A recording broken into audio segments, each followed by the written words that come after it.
दोस्तों, आपने प्रधानमंत्री को कई दिनों से आराम करते या विदेश दौरा करते हुए नहीं देखा होगा।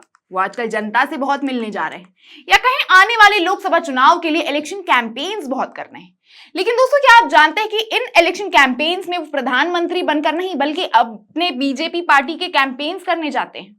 और दोस्तों, मोदी जी ने इन कैंपेन्स में बतौर प्रधानमंत्री अपने रोजमर्रा जीवन से प्रेरित होकर कुछ ऐसा कर दिया है जिसने इलेक्शन कमीशन की पोल खोल कर रख दी है।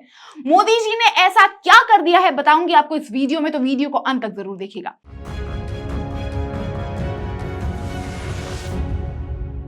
देश नीति केवल सच्ची और पक्की खबरें। जैसे आप अगर सरकार हैं तो भी आप जब तक जनता के लिए काम कर रहे हैं तब तक आप सरकारी चीजों का इस्तेमाल कर सकते हैं, लेकिन आपने कोई भी काम अपने निजी जीवन के लिए किया है तो आप उन सरकारी चीजों का इस्तेमाल नहीं कर सकते हैं जो जनता के पैसों से सरकार इस्तेमाल करती है। मतलब इन इलेक्शन कैंपेन्स में, जो कि निजी बीजेपी पार्टी के इलेक्शन कैंपेन्स हैं, उसमें मोदी जी उन चीजों का इस्तेमाल नहीं कर सकते हैं जो वो प्रधानमंत्री के पद पर विराजमान होकर कर सकते हैं। लेकिन दोस्तों, ना सिर्फ मोदी जी ने इन इलेक्शन कैंपेन्स में सरकारी आईएएस चॉपर्स का इस्तेमाल किया, बल्कि जब इस बात का तृणमूल कांग्रेस के राज्यसभा मेंबर साकेत गोखले ने इस पर जब सवाल उठाया, उसकी कंप्लेन इलेक्शन कमीशन में की, तो उसे भी टरका दिया गया। जी दोस्तों, आप ये ट्वीट देखिए, उन्होंने ही किया है, इंग्लिश में लिखा है, मैं आपको हिंदी में पढ़कर सुनाती हूँ। चुनाव आयोग इतनी बेशर्मी से मोदी का पक्ष क्यों ले रहा है और उनके खिलाफ कार्यवाही है, यहां तक कि जांच को भी क्यों रोक रहा है। ईसीआई का आदेश है कि आदर्श आचार संहिता के उल्लंघन पर प्राप्त शिकायतों का समाधान 48 घंटों के भीतर किया जाना चाहिए। और फिर भी आंध्र प्रदेश में चुनाव प्रचार के लिए भारतीय वायुसेना के हेलीकॉप्टर का उपयोग करने के लिए पीएम मोदी के खिलाफ मेरे द्वारा दायर की गई शिकायत पर 2 दिन से अधिक समय होने के बावजूद भी ध्यान नहीं दिया गया है। अगर ईसीआई इस शिकायत को खारिज करना चाहे तो वह ऐसे कर सकता है, लेकिन फिर उसे इसके लिए कोई पुख्ता बात बतानी होगी, कोई कारण बताना होगा। 3 चुनाव आयुक्तों में से 2 की नियुक्ति पिछले सप्ताह की स्वयं मोदी जी ने नए कानून के तहत एक मंत्री के समेत की, जिसमें विपक्ष या चीफ जस्टिस के पास कोई पावर नहीं था। क्या इसीलिए चुनाव आयोग अरुण गोयल को चुनाव की घोषणा से कुछ दिनों पहले ही इस्तीफा देने के लिए मजबूर होना पड़ा? चुनाव प्रचार के लिए मोदी द्वारा राज्य मशीनरी के बेधड़क इस्तेमाल पर ईसीआई द्वारा आंखें मूंद लेने के पीछे क्या कारण है, जिसके बाद उन्होंने अपने कंप्लेन की फोटो भी अटैच करके दी है, आपको दिख रहा होगा दोस्तों।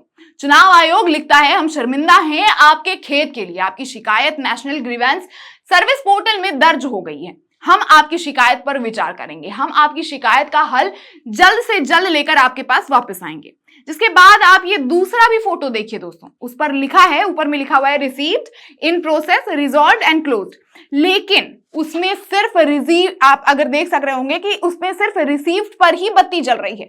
मतलब अभी तक बस शिकायत ही दर्ज हुई है और कोई जांच शुरू नहीं हुई है। तो सोचिए दोस्तों, 48 घंटों में जहां आचार संहिता के लागू करने के बाद भी चुनाव आयोग को शिकायत जल्द से जल्द रिजॉल्व करना होता है, 48 घंटों के भीतर इसे रिजॉल्व करना होता है, वहीं पे 48 घंटों में भी चुनाव आयोग की सुई सिर्फ शिकायत दर्ज करने पर ही अटकी हुई, ना उसका कोई निवारण निकाल रहे हैं, ना ही कंप्लेन रिजेक्ट कर रहे हैं। जहां पिछले कुछ दिनों से चुनाव आयोग पे सरकार के हवाले से काम करने की उंगली उठ रही है, वहीं ये शिकायत उन सवालों पर एक मोहरा लगाता हुआ दिख रहा है। विकसित भारत का मैसेज जहां एक तरफ पूरी देश दुनिया में भी प्रधानमंत्री की तरफ से लेटर हेड के साथ स्टैंप लगा हुआ जाता है, वहीं प्रधानमंत्री अपने प्रचार प्रसंग में भारत वायुसेना का हेलीकॉप्टर लेकर जाते हैं और चुनाव आयोग चुप।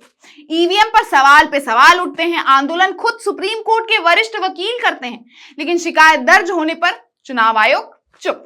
मोदी सरकार के कई नेता मंत्री हेटेड स्पीच बोलने में हिस्सेदारी उनकी रहती है, लेकिन उस पर भी चुनाव आयोग चुप। सवाल पूछा जाए तो पत्रकार से माइक छीन लिया जाता है, शायरी की जाती है, मीडिया के ऊपर भी सिर्फ पक्ष को प्रमोट करने के लिए उन्हें कुछ भी नहीं कहा जाता है। दोस्तों, ऐसी बातों से आप क्या समझते हैं, क्या लगता है? अब देश में दिखावे के लिए भी लोकतंत्र नहीं बचा है। आचार संहिता लागू हो चुकी है, ऐसे में मोदी जी समेत सभी नेता मंत्री मीडिया पर कई तरह के नियम लागू हैं, लेकिन उन्हें लगातार तोड़ा जा रहा है, उसका उल्लंघन किया जा रहा है। और चुनाव आयोग, जिसके हाथ में देश के लोकतंत्र का एक पूरा हिस्सा है, निष्पक्ष तरीके से चुनाव करवाना, वो तक उनसे नहीं संभल रहा है। अब क्या चुनाव आयोग इतने खुले में सरकार के पक्ष में दिख रहा है, तो क्या अब इस मामले में सुप्रीम कोर्ट को कुछ करना चाहिए? क्या अब सुप्रीम कोर्ट ही आखिरी उम्मीद है संविधान को जिंदा रखने की? क्या चुनाव आयुक्त जो नए चुने गए हैं वो क्योंकि मोदी जी और पक्ष के एक मंत्री के द्वारा चुने गए हैं इसीलिए मोदी जी के लिए ये फेवर्स किए जा रहे हैं? क्या चुनाव आयुक्त देश के लोकतंत्र को जीवित रखने में असक्षम है? दोस्तों, आप हमें कमेंट करके अभी चल रही इस आचार संहिता के उल्लंघन पे आपकी क्या राय है और चुनाव आयोग के इस रवैये पे आपकी क्या विचारधारा है, हमें जरूर बताएं। और वीडियो पसंद आए तो इसे लाइक और शेयर भी जरूर करें ताकि ज्यादा से ज्यादा लोगों तक ये खबर पहुंच सके और वो भी चुनाव आयोग के इस रवैये को समझ सके। हमारे आजाद पत्रिका को सपोर्ट करें, चैनल को सब्सक्राइब करें और देखते रहें देश नीति। धन्यवाद।